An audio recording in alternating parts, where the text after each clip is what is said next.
YCP ఇటీవల జరిగిన ఎన్నికల్లో దారుణ ఓటమిని చవిచూసింది. అయితే ఈ ఎన్నికల్లో ఓటమికి ప్రధాన కారణం జగన్ అని చెబుతున్నారు రాయలసీమ జిల్లాకు చెందిన నేతలు. రాయలసీమ జిల్లాలో పార్టీ దారుణంగా దెబ్బతినడానికి జగన్ వైఖరి కారణమని కొందరు అంటుంటే, లేదు అసలు కారణం సీఎంఓ అధికారులే అని మరికొందరు విశ్లేషిస్తున్నారు. జగన్ ఓటమి తరువాత వరుసగా పార్టీ మీటింగులు పెడుతున్న రాయలసీమ జిల్లాలకు చెందిన నేతలు మాత్రం దూరంగానే ఉన్నారు.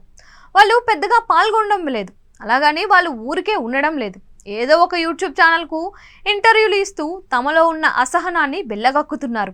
ఉత్తరాంధ్రలో ఓటమి పాలయ్యారంటే అందుకు వేరే కారణాలుంటాయి. ఉభయ గోదావరి జిల్లాల్లో ఓటమికి పవన్ ప్రభావం అని సరిపుచ్చుకొని నేతలు తమకు తాము సర్ది చెప్పుకుంటున్నారు.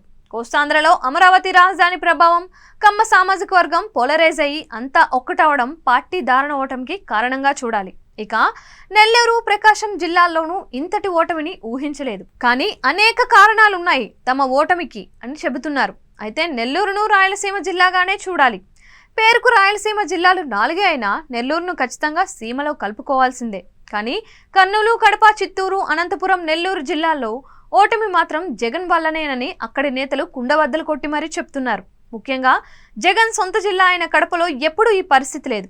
ఎప్పుడో ఎన్టీఆర్ పార్టీ పెట్టినప్పుడు తప్పించి మిగిలిన ఎన్నికల్లో కాంగ్రెస్ తర్వాత వైసీపీ కడప జిల్లాల్లో సత్తా చాటాయి.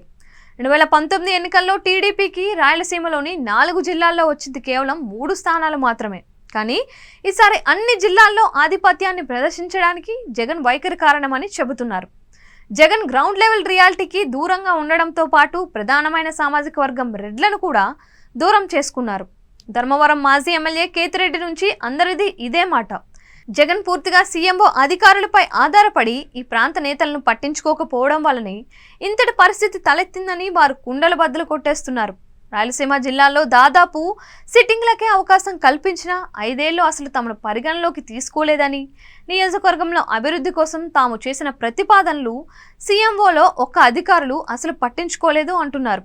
దీంతోపాటు సామాజిక వర్గాల సమీకరణ అని, పెత్తందారులు, పేదలు అంటూ ప్రధాన సామాజిక వర్గాలను దూరం చేసుకొని తమ ఓటమికి కూడా జగన్ కారణమయ్యారని వారు చెబుతూ ఉండడం ఇప్పుడు వైసీపీ చీఫ్ని వారు సముదాయించాల్సిన అవసరం ఏర్పడింది.